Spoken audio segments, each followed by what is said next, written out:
Check-up no rádio, hoje recebendo o médico geriatra Belísio Neto. Você pode mandar para cá já a sua pergunta. Hoje o tema é livre, ele vai responder todas as perguntas que chegarem aqui no nosso WhatsApp 988775550. Doutor Belísio, seja bem-vindo aqui ao nosso Panorama 95, bom dia. Bom dia, Marcos, bom dia, Geraldinho. Eu que agradeço aí mais uma vez o honroso convite de poder participar aqui do Panorama. Tentando responder as perguntas e levando essa mensagem de saúde para todas as pessoas que nos ouvem e nos assistem. Já tem pergunta aqui chegando, vamos ouvir. Bom dia, Marcos Jantas. Bom dia, doutor Belísio. Doutor, o meu pai, ele tem 72 anos. 73 anos. Ele está aqui ouvindo o programa. Ele está aqui reclamando que ele está achando que está muito magro. Ele pesa 58 quilos, ele tem 1,65 m de altura.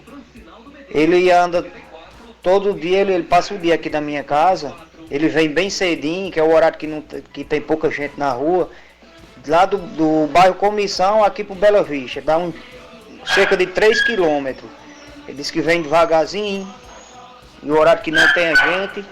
Aí ele tá achando que tá com peso muito baixo. Ele tá no peso ideal, ele toma remédio apenas para hipertensão. Ele tá no peso certo, 1,65 m e 58 quilos, 72 anos. Falou em Bela Vista e Comissão, é Jardim no Ciridó e aí, doutor Belísio. 73 anos, eu acho que a preocupação do paciente idoso nessa parte alimentar é exatamente essa. De manter o peso, de manter as carnes, de manter a alimentação de forma a suprir suas necessidades. A gente sai de uma cultura na idade de adulto jovem, é muito bombardeado com essa especulação do corpo perfeito, de medidas estéticas e de restrições exageradas, de comidas muito diferentes, muito difíceis até da gente inserir na nossa cultura, isso numa idade pré-geriátrica, para a gente manter uma reserva, eu diria, uma reserva de saúde boa para chegar na terceira idade, vale a pena. Mas quando o paciente já é idoso e ele tem um peso limítrofe, ele tem uma quantidade de músculo baixa, a gente quando envelhece, a gente tem uma tendência a perder músculo, a perder massa muscular. A gente chama esse processo de sarcopenia, sarco de carne e penia de perda. Então, com a idade a gente tem uma tendência a perder massa muscular. Isso pode ser acelerado se o paciente tem uma deficiência nutricional e se o paciente tem uma pouca atividade, ele faz pouca atividade física. Então ele tende a perder muito mais aceleradamente massa muscular. E massa muscular significa vida, significa ele ficar em pé. Massa muscular significa ele conseguir se levantar, conseguir andar. O tecido muscular ele tem várias outras funções, é ele que tem o receptor da insulina e ele quem faz com que a insulina seja absorvida para dentro, seja integrada para dentro da célula, saia da corrente sanguínea, e isso faz com que a glicemia seja integralizada a partir da insulina nos músculos. Então, envelhecer significa músculos. Envelhecer com saúde significa você não ficar parado, você não perder massa muscular. Eu sempre digo aqui, a gente está muito mais preocupado em desnutrição do que mesmo a obesidade. Nesse caso, a gente tem parâmetros diferentes. A gente tem o índice de massa corporal, que ele é uma relação entre o peso ideal para a altura do paciente. Nas pessoas que não são idosos, esse valor, o ideal é entre 20 e 25, o considerado normal. No paciente idoso, a gente considera o ponto de corte é bem menor. O paciente ele fica ali entre 17, 18 até 22, 23, esse índice de massa. Eu calculei aqui do paciente, do ouvinte, deu 21. Ele está num peso ideal. Agora, isso é um ponto genérico. A gente tem que ver se ele está com força, se a batata da perna dele não está afinando, porque isso sim são medidas que a gente vê a quantidade de massa muscular que esse paciente pode estar perdendo ou não. Volto a dizer, músculo é melhor tolerância à glicemia. O paciente que tem músculo, tem pouco músculo, ele tende a ter mais intolerância à glicose, ou seja, ter diabetes. O paciente tem pouco músculo, ele cai mais, ele tem pouca força, ele tem um risco maior, as defesas também são. Então, como é que a gente faz para manter músculo? Fazendo atividade física, principalmente de contra-resistência. O que é atividade de contra-resistência? Atividade de força, academia, atividades que façam com que o paciente tenha força. E uma alimentação adequada. Não é uma alimentação restrita, não. Ele tem que comer muita proteína, se ele não tiver restrição, muito ovo, muita carne, muito peixe, muito frango, leite. Tudo que tem muita proteína, o paciente, se ele não tiver nenhuma restrição, ele tem que se alimentar dessa forma. Então, risco nutricional, sarcopenia, são duas coisas que a gente se preocupa muito, porque os desfechos, qualquer doença num paciente que é sarcopênico, que é frágil, tem pouco músculo, é desnutrido, ele tem uma capacidade de morrer muito mais do que um paciente que está num peso adequado. Então, para você manter esse peso, é você fazer força, exercícios contra-resistidos, academia e comer muita proteína, além de carboidrato e outros macronutrientes. Tem mais perguntas chegando, vamos ouvir. Bom dia, Marcos Dantas. Bom dia, doutor Belise. Doutor Belise, eu queria saber, porque eu tenho 22 anos e tenho dores de 70 anos. Dores nas costas, principalmente nas costas. Eu queria saber o que eu poderia fazer. E aí, doutor, isso é normal? Não, dor nessa faixa etária aí, a gente aborda de uma maneira diferente no idoso. No idoso a gente vai buscar várias causas, é uma abordagem multifatorial. Uma dor nas costas, nessa faixa etária aí, a gente tem que pesquisar doenças mais pontuais, né? Doenças osteoarticulares, logicamente, mas tem que ampliar o espectro de dor para dores somáticas, para dores que têm relação com doenças psiquiátricas. Pode ser uma má postura, pode ser um desvio na coluna, pode ser insônia, pode ser um conjunto que cursa com dificuldade de sono, humor irritadiço e o paciente ter dor crônica. Então,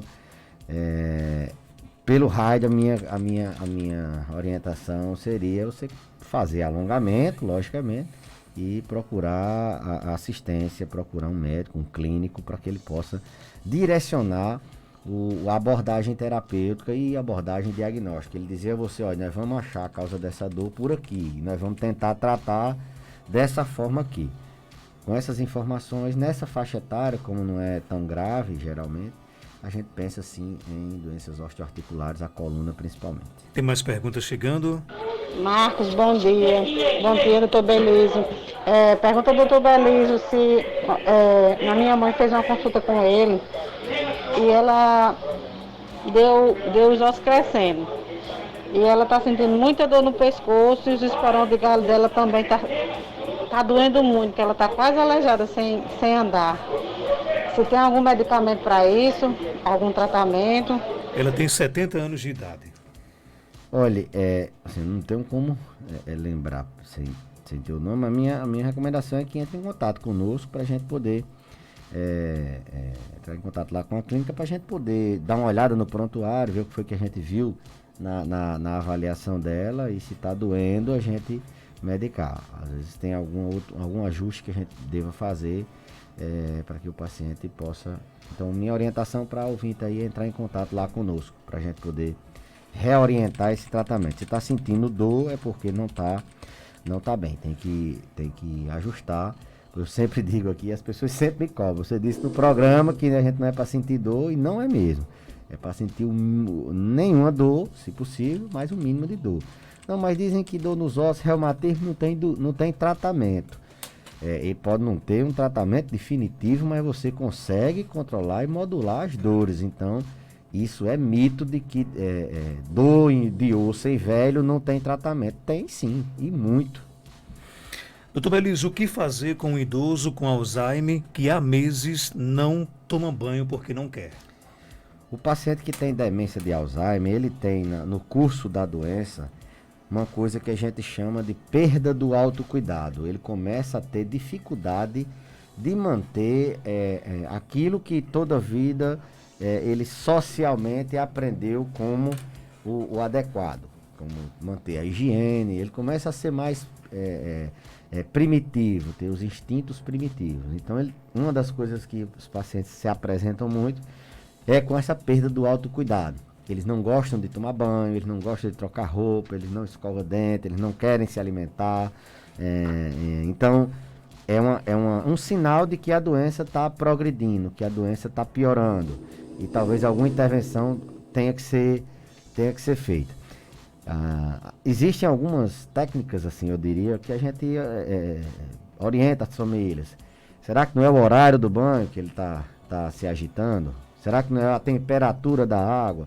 Não precisa, às vezes, ter um chuveiro elétrico, mas esse período agora de manhãzinha está muito frio, de noite também está muito frio.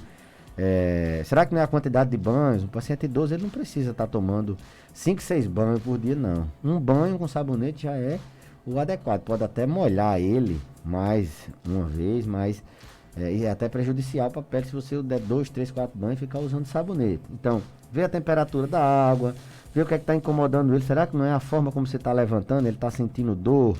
Ele não vai saber dizer. Então, muitas vezes eles se agitam, não querem tomar banho, não só porque a doença progrediu, pela perda do autocuidado, mas porque alguma coisa está acontecendo e está incomodando ele e ele não sabe dizer. O cuidador tem que ficar atento e tentar várias estratégias para que ele possa, nesse caso do banho, tomar banho e até mesmo diminuir. Então, é uma progressão. Eu sempre repito por aqui que as demências, elas têm um curso, né? Algumas com um curso mais devagar, o Alzheimer, outras com um curso mais abrupto, a demência vascular, o paciente vem, de uma hora para outra ele afunda, ele piora muito, né?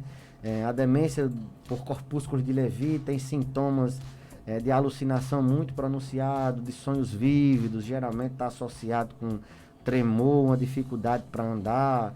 A demência frontotemporal, ela cursa muito com palavras inapropriadas, o paciente tem hipersexualidade, ele tem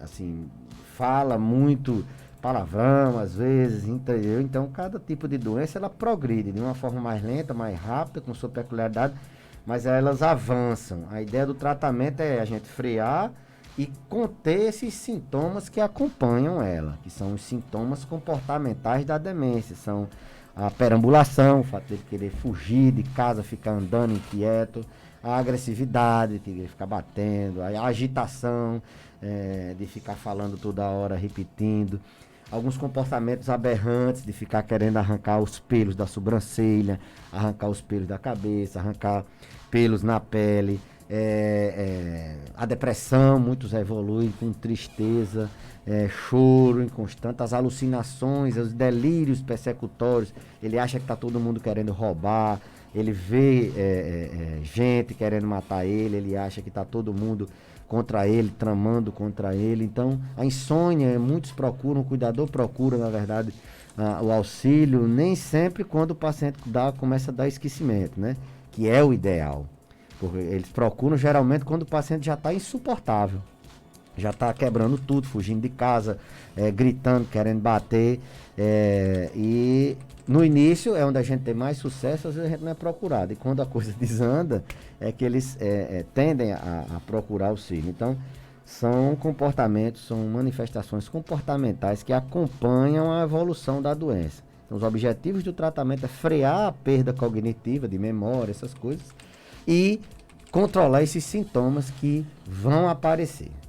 Tem mais perguntas chegando, vamos ouvir. Bom dia, Marcos Dantas e doutor Belício.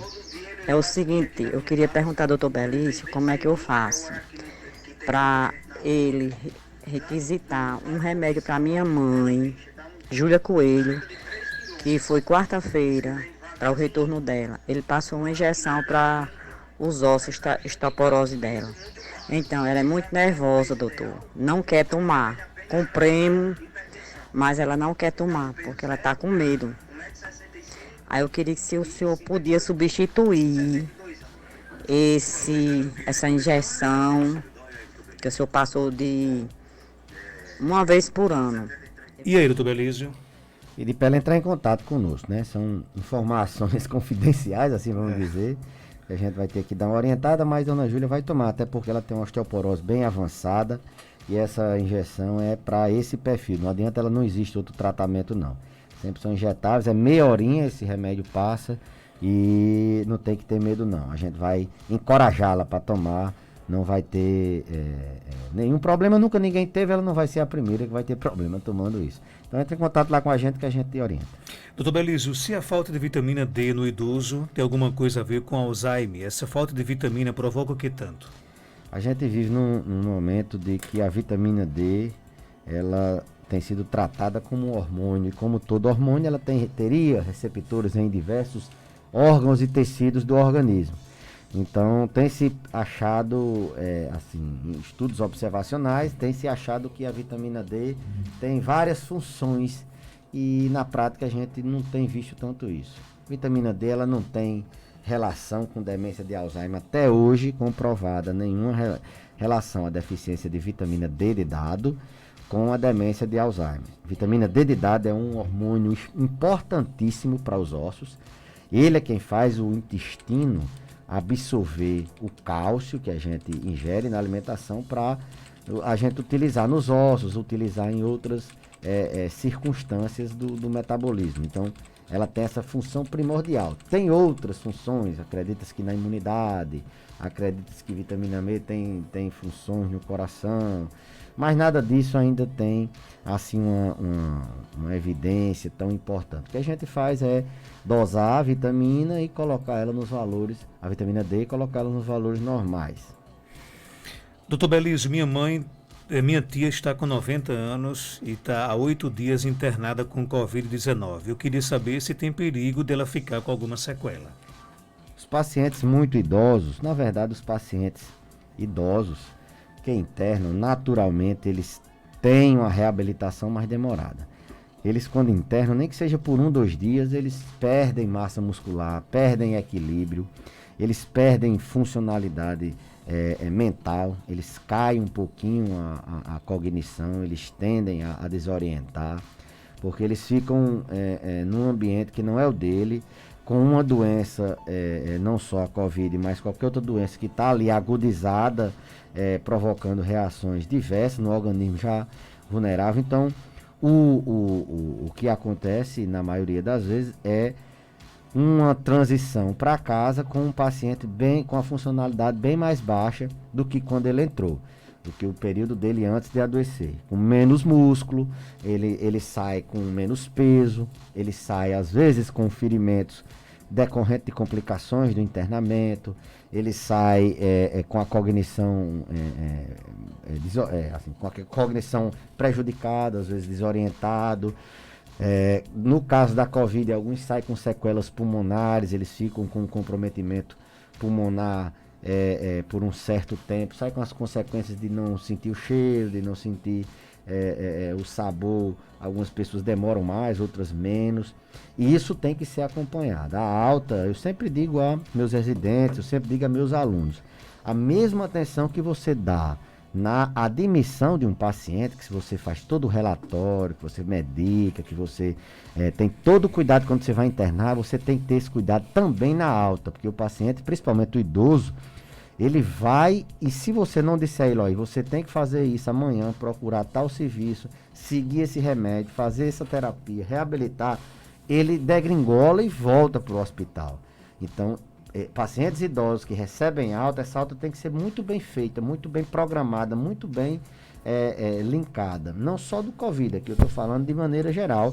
A gente até tem lá no hospital um ambulatório de egressos, é um ambulatório de pacientes que recebem alta. Quando o hospital não era Covid, a gente atende alguns pacientes pela universidade, foi até minha dissertação de mestrado, foi a implantação desse ambulatório de egressos, que é exatamente para diminuir os danos dessa transição hospitalar, do hospital para casa, para evitar que o paciente retorne, reinterne, para evitar que ele dê seguimento, ele melhorou e agora vai reabilitar. No Covid não é diferente.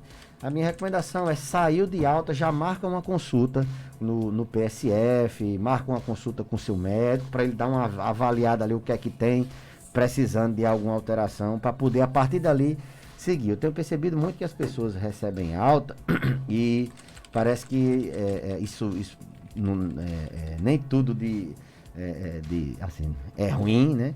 Mas as pessoas começam, eu tive Covid, eu vou cuidar da minha saúde, vou começar do zero. Isso tem sido uma constante, vou começar a procurar, e o primeiro passo é esse mesmo, procurar o profissional de saúde para que ele possa ali ver, dimensionar futuros problemas, ele poder se antecipar e colocar você numa saúde plena para que se vier uma outra doença ou outra pandemia ou qualquer outra afecção, você esteja com a mente sã, com o corpo sã, com tudo bem, pronto para enfrentar qualquer adversidade na sua saúde. Doutor Belize, uma pessoa de 61 anos com artrose na região do quadril, qual a atividade física recomendada? Olha, artrose no quadril tem algumas desrecomendações, né? Não é bom fazer atividade de impacto, por exemplo, corrida, caminhada tem que ser muito ponderada, na maioria das vezes não dá para fazer. Tem que fazer atividade física de fortalecer o quadril, alguns exercícios para fortalecimento. A piscina é um exercício muito bom. A hidroterapia, a hidroginástica é mais em grupos. Eu acho que uma artrose de quadril tem que ser mais individualizada, teria que ser uma hidroterapia. Pode ser um pilates, é excelente pilates para quem tem artrose de quadril. E a atividade física na academia, com o personal, ele vai saber orientar direitinho. Então, academia, pilates e hidroterapia seria minhas orientações para quem tem artrose de quadril. Artrose de quadril é uma coisa que limita muito o indivíduo. A caminhada fica difícil, ele tem muita dor, ele se movimenta menos e isso é uma bola de neve. O RDW muito baixo no hemograma, até que ponto devemos ficar preocupados? Depende muito da circunstância. Por que que o exame foi pedido? O exame foi pedido para investigar um tipo de anemia.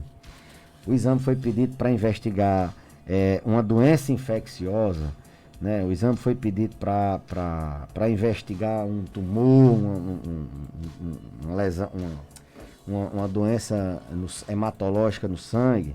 O RDW, na verdade, ele é um marcador para a gente, ele é um marcador de qualificação do tipo de anemia. Tal anemia da RDW alto, tal anemia da RDW baixo, tal anemia. Então para a gente ter uma ideia de qual tipo de anemia a gente está diante. Se o paciente nem anemia tem, ele não tem assim tanta importância. Se ele tiver anemia, a gente pensa assim no RDW. Doutor Belize, a atividade física tem menos importância no paciente da terceira idade ou não?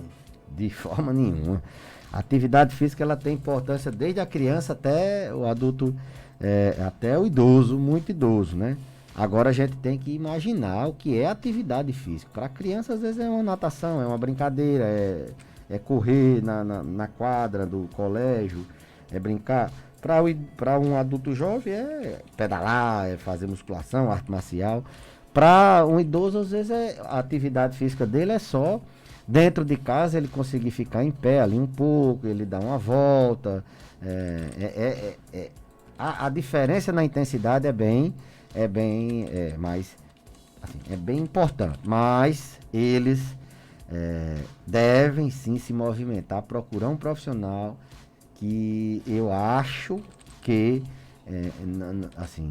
não tem como não fazer, mesmo sendo acamado, a gente tem como fazer alguma atividade física. Então, na terceira idade é fundamental, eu até diria que com intensidade menor, mas é tão ou mais fundamental do que a atividade física em qualquer outra faixa etária. Todo idoso tem que se mexer, tem que fazer atividade física.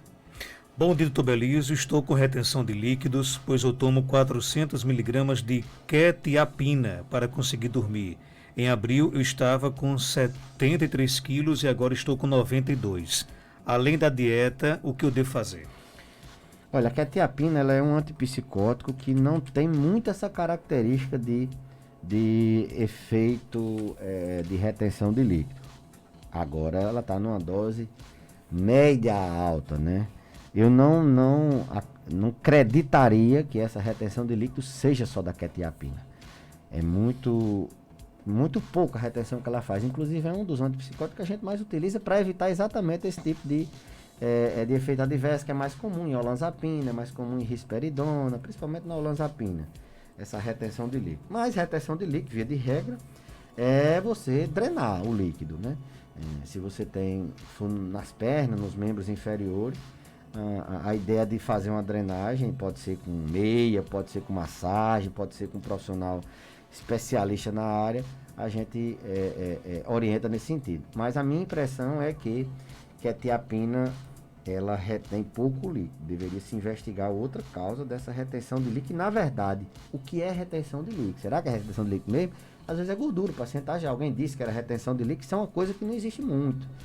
Linfedema, eu falei de inchaço na semana passada, e linfedema, ele é uma dificuldade de drenagem do líquido. É quando a gente tem sobrecarga de líquido no corpo, no organismo, nos tecidos, que satura a capacidade dos vasos linfáticos drenar esse líquido. Então, tem toda uma sistemática, não é só, eu tô com excesso de líquido, mas assim, será que é da medicação? Uma medicação que não é tão comum reter líquido, é muito mais comum com outro tipo dessa classe, com corticoide, é comum. Então, veja se realmente a quetiapina, será que não é obesidade? Será que... E se for drenagem, meia, massagem, atividade física, são excelentes medidas para a gente poder fazer com que o paciente com excesso de retenção, assim, com retenção hídrica, a gente possa melhorar. Obrigado pela sua participação. Até terça-feira, se Deus quiser. Obrigado, Marcos, mais uma vez, e até a próxima terça, se Deus quiser. 8h10. Tô Belíssimo volta na próxima terça-feira aqui no quadro Check-up no Rádio, que volta já após o nosso intervalo comercial. Tá sabendo que a Clínica Fácil tem novas especialidades? Pois é, agora tem ginecologista. Vai fazer consultas preventivos, colposcopia e obstetrícia. Ah, tem também o gastroenterologista, com exames de endoscopia. E ainda tem ultrassonografias mamária, de tireoide e todos os profissionais excelentes de Natal, João Pessoa, Fortaleza. Médicos de alto nível a preço justo. São muitas especialidades e exames. Tá todo mundo indicando a Clínica Fácil. Clínica Fácil.